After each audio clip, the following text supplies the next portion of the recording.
Imagine for a second that you are standing on the edge of a silent moonlit cliff, looking out over an endless, dark ocean.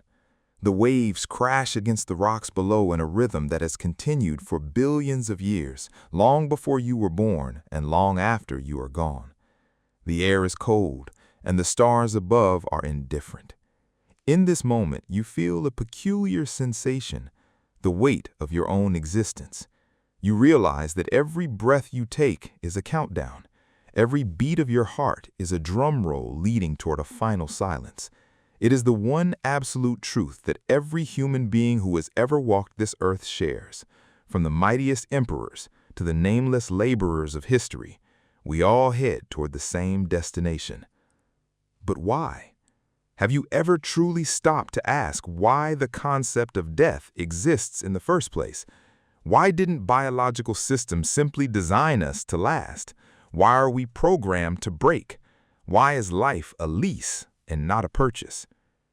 Today, we are going to peel back the layers of the ultimate mystery. We are going to look at the cold, hard science of biology, the brutal logic of physical adaptation, and the haunting beauty of philosophy to answer the question, why death? Because as it turns out, death isn't just a tragic accident. It is one of the most brilliant mechanisms in all of creation. To understand the necessity of the end, we first have to travel back to a time when there was no such thing as dying. Imagine the Earth 4 billion years ago. The planet is a chaotic soup of chemicals and heat. In this environment, the first life forms emerged. These were simple, single-celled organisms, and for them, death was not a requirement. These creatures were essentially immortal. They didn't grow old. They didn't have gray hair or failing joints. They simply grew and then divided. 1 became 2, 2 became 4, and so on. The original organism didn't die. It just became its own offspring. This is biological immortality, and it still exists today in many bacterial colonies. If you're a bacterium, you don't have a funeral.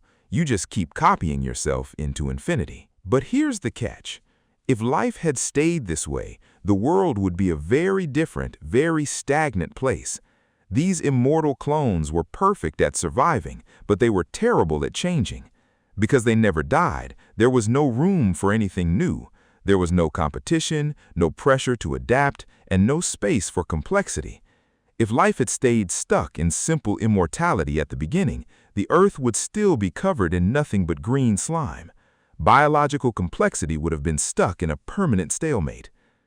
This brings us to the first major pattern interrupt in the history of life, the arrival of sexual reproduction. About 1.2 billion years ago, life shifted. It moved away from simple cloning and toward complex genetics. This changed everything. By mixing genes from 2 different individuals, creation allowed for variation. It created the possibility for offspring to be different and better equipped than their parents. But this leap in complexity came with a hidden price tag, a biological contract signed in blood. That contract stated that in order for the species to advance, the individual body had to be disposable. This is what biologists call the Disposable Soma Theory. Think of your body, your soma, as a high-performance rental car. Your biological drive is the rental company. Its only goal is to get the passengers, your genetic blueprint, to the next destination, which is your children. Once the passengers are dropped off, the system no longer prioritizes maintaining the car. Maintaining a car forever is expensive and resource-heavy. The biological system lets the old models wear out, making way for newer, faster, more adaptable versions. The physical world operates under strict rules. It realizes that the energy required to keep one individual alive forever is better spent on creating successors. This is why we age. We are programmed with an intended lifespan. But how does this actually happen on a microscopic level? Why can't our cells just keep repairing themselves indefinitely? To answer that, we have to look at the ticking clocks hidden inside your DNA called telomeres. Imagine the plastic tips on the ends of your shoelaces. They prevent the laces from fraying. Telomeres do the exact same thing for your chromosomes. Every time a cell in your body divides to create a new one, those telomeres get a little bit shorter. It's like a fuse burning down. Eventually, after about 50 to 70 divisions, a limit known as the Hayflick limit, the telomeres are gone. The cell can no longer divide safely, and it enters a state called senescence. It becomes a zombie cell, no longer functioning but not yet cleared away. This is the biological reality of aging. But why would human biology give us such a short fuse? Why not give us infinite telomeres? Well, some creatures actually have them. Take the lobsters or the immortal jellyfish. They have an enzyme called telomerase that constantly rebuilds their telomeres, allowing them to potentially live forever. But there's a reason humans don't. In complex organisms like us, infinite cell division is another word for cancer.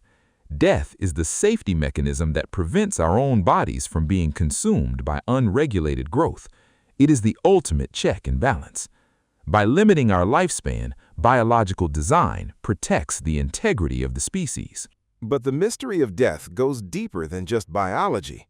There is a psychological and philosophical dimension that we rarely talk about.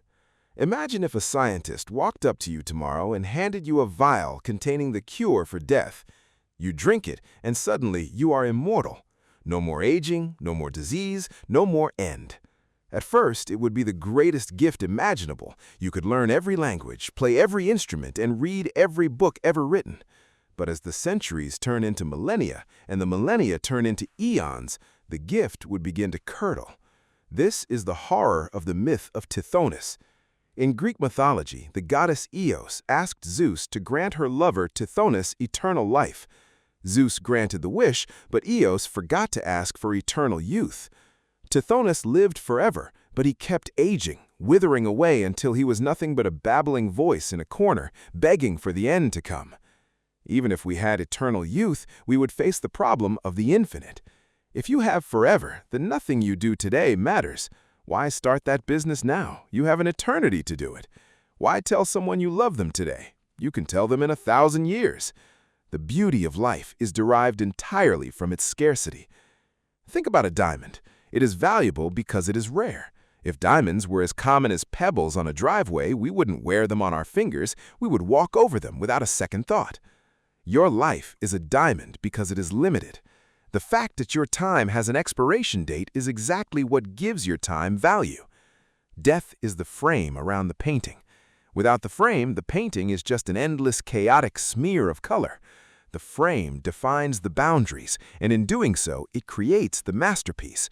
This is the great rehook of our existence. We need the end to appreciate the beginning. We need the dark to appreciate the light. If we lived in a world of perpetual noon, we would never see the stars.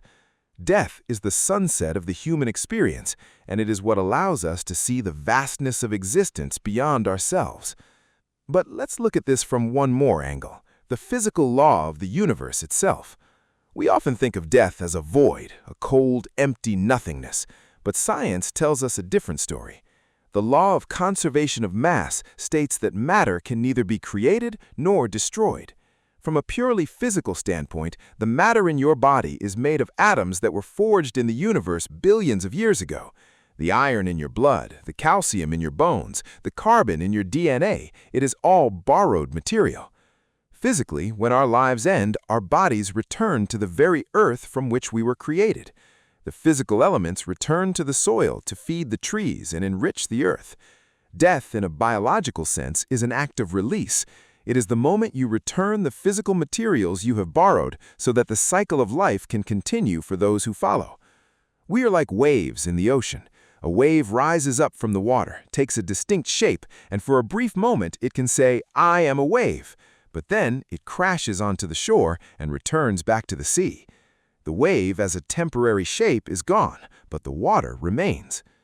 So why death? Because without death, there is no physical renewal.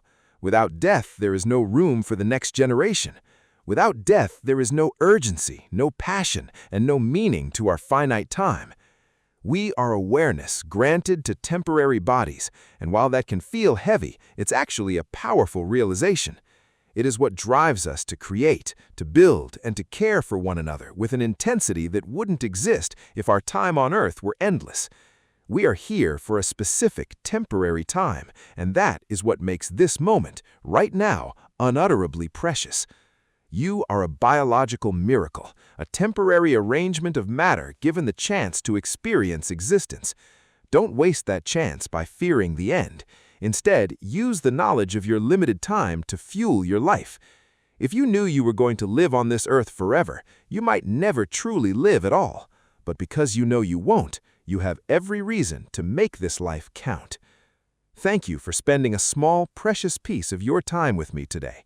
If this video changed the way you look at the world, I invite you to join our community.